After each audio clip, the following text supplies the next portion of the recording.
మనం ఏదైనా outdoor game ఆడుతున్నప్పుడు కింద పడినా, బండి మీద నుంచి జారిపడినా, దెబ్బ తగిలిన వెంటనే మనకు గుర్తొచ్చే పేరేంటి? డెటాలే కదా! గాయం మీద డెటాల్ రాయగానే మంట పుడుతుంది. సరిగ్గా ఇదే పాయింట్‌ని టార్గెట్ చేస్తూ మంట లేని యాంటీసెప్టిక్ అంటూ సావ్లాన్ మార్కెట్‌లోకి ఎంట్రీ ఇచ్చింది. జనాలు కూడా మంట లేని మందు కదా అని సావ్లాన్ వైపు పరుగులు తీశారు. డెటాల్ పనిక అయిపోయిందని అంతా అనుకున్నారు. కానీ సీన్ కట్ చేస్తే ఇవాళ సావ్లాన్ ఎక్కడుందో వెతుక్కోవాల్సి వస్తోంది. డెటాల్ మాత్రం మార్కెట్ లీడర్గా తన సత్తా చాటుతోంది. అసలు మంట పుట్టే డెటాల్ ముందు మంట లేని సావ్లాన్ ఎందుకు ఓడిపోయింది? ఒక చిన్న పిండి మిల్లు నుంచి మొదలైన డెటాల్ బిజినెస్ ప్రపంచాన్ని ఎలా ఏలుతోంది? దీని వెనుక డెటాల్ ప్లే చేసిన మైండ్ బ్లోయింగ్ బిజినెస్ స్ట్రాటజీస్ ఏంటో డీటెయిల్గా ఈ వీడియోలో చూద్దాం. అంతేకాదు వీడియో చివరిలో డెటాల్కి సంబంధించిన చాలామందికి తెలియని ఒక క్రేజీ ఫ్యాక్ట్ కూడా చెప్పబోతున్నాను.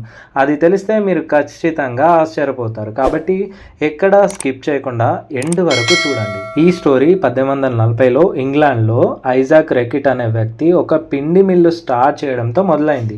బిజినెస్ బాగానే నడుస్తోంది, కానీ అప్పట్లో జనాల్లో హైజీన్ అంటే పరిశుభ్రత పట్ల పెద్దగా అవేర్నెస్ లేదు. అది గమనించిన ఐజాక్ రోగులను ఆపే ఒక కొత్త ప్రోడక్ట్ తీసుకురావాలని అనుకున్నాడు. అలా పుట్టిందే రెకిట్ అండ్ సన్స్ కంపెనీ. అయితే డెటాల్కి మనం చూస్తున్న అసలు రూపాన్నిచ్చింది మాత్రం డాక్టర్ విలియం రెనాల్డ్స్.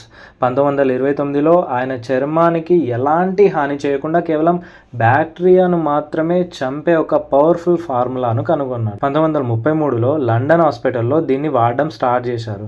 ముఖ్యంగా డెలివరీ తర్వాత తల్లులకు వచ్చే ఇన్ఫెక్షన్స్ని ఇది అద్భుతంగా తగ్గించింది. ఆ తర్వాత సెకండ్ వరల్డ్ వార్ టైంలో సైనికుల ప్రాణాలు కాపాడే ఫస్ట్ ఎయిడ్ కిట్లో డెటాల్ ఒక సంజీవినిలా మారిపోయింది. 1936లో డెటాల్ మన ఇండియాకు వచ్చింది, కానీ మన దేశంలో అప్పటికే దెబ్బ తగిలితే పసుపు రాయడం, వేపాకు వాడడం వంటి ట్రెడిషనల్ అలవాట్లు చాలా స్ట్రాంగ్గా ఉన్నాయి. ఇలాంటి టైంలో ఒక కొత్త లిక్విడ్ని జనాలు ఈజీగా యాక్సెప్ట్ చేయరు కదా. అందుకే డెటాల్ ఇక్కడ చాలా స్మార్ట్ బిజినెస్ టాక్టిక్స్ వాడింది. అవేంటో ఇప్పుడు చూద్దాం. వాటిలో మొదటి స్ట్రాటజీ నీళ్ళల్లో వేయగానే తెల్లగా మారే మాయ. మీరు ఎప్పుడైనా గమనించారా? డెటాల్ని నీళ్ళలో వేయగానే అది పాల్లాగా తెల్లగా మారుతుంది. సైన్స్ పరిభాషలో దీన్ని ఉజో ఎఫెక్ట్ అంటారు. డెటాల్లో ఉండే క్లోరోక్సిలేనాల్ పైన్ ఆయిల్ నీటితో రియాక్ట్ అవ్వడం వల్ల అలా జరుగుతుంది. ఇది జస్ట్ ఒక కెమికల్ రియాక్షన్ మాత్రమే, కానీ నీళ్ళలో పడగానే డెటాల్ తన పవర్ని రిలీజ్ చేస్తుంది. క్రిములను చంపేందుకు యాక్టివ్ అయిందని జనాలు సైకలాజికల్గా బలంగా నమ్మేలా చేయడంలో కంపెనీ సక్సెస్ అయింది. ఇక రెండో స్ట్రాటజీ వాసనతో బ్రాండింగ్. మనం ఏదైనా హాస్పిటల్కి లేదా క్లినిక్కి వెళ్ళగానే ఒక రకమైన మెడికల్ స్మెల్ వస్తుంది. అబ్జర్వ్ చేశారా?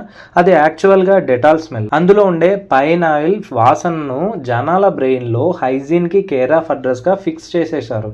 ఆ వాసన వస్తే చాలు అక్కడ ఎలాంటి క్రిములు లేవు, అంత సేఫ్ అనే భరోసా కల్పించారు.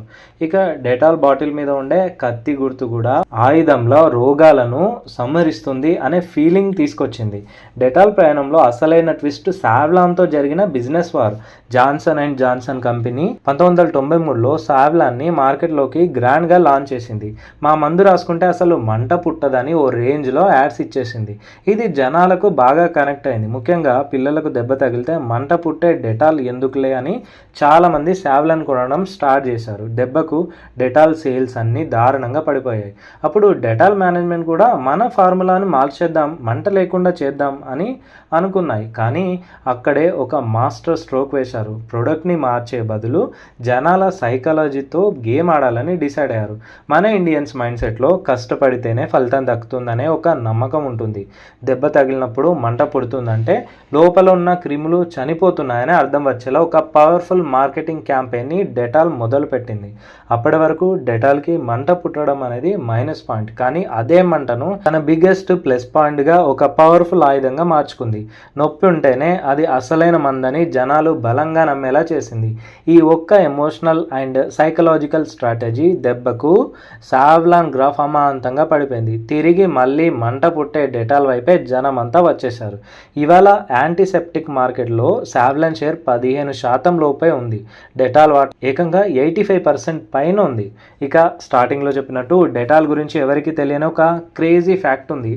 డెటాల్ పుట్టింది ఇంగ్లాండ్లో అయినప్పటికీ ప్రపంచవ్యాప్తంగా ఈ కంపెనీకి వచ్చే మొత్తం సేల్స్ అండ్ లాభాల్లో సగానికి పైగా కేవలం మన ఇండియా నుంచే వస్తున్నాయట. అంటే డెటాల్ని కనిపెట్టింది వాళ్ళైనా సరే దాన్ని నెత్తిన పెట్టుకొని ప్రపంచంలో నంబర్ 1 బ్రాండ్గా మార్చింది మాత్రం మన ఇండియన్సే. నాకు ఈ స్టోరీ చూశాక నేనున్నాను సినిమాలో చీకటితో వెలుగే చెప్పాను నేనున్నానని సాంగ్లోని కన్నుల నీటిని కలల సాగుకై వాడుకోవాలనే లిరిక్స్ గుర్తొచ్చింది. డెటాల్ లోపమే శాపంగా మారిన వేళ ఆ లోపాన్నే విజయానికి పునాదిగా మార్చుకున్న తీరుకి హ్యాట్స్ ఆఫ్ చెప్పాల్సిందే. సో ఇదండి ఫ్రెండ్స్ డెటాల్ సక్సెస్ స్టోరీ. ఈ స్టోరీ మీకు ఎలా అనిపించిందో కింద కామెంట్ చేయండి. వీడియో నచ్చితే తప్పనిసరిగా ఒక లైక్ చేయండి, తద్వారా ఈ వీడియో చాలామందికి రీచ్ అవుతుంది. దాంతోపాటు ఛానల్ని సబ్స్క్రైబ్ చేసుకోవడం మర్చిపోకండి. నెక్స్ట్ టైం మరో సక్సెస్ స్టోరీతో ఇంట్రెస్టింగ్ టాపిక్స్తో మళ్ళీ కలుద్దాం. Until then bye bye.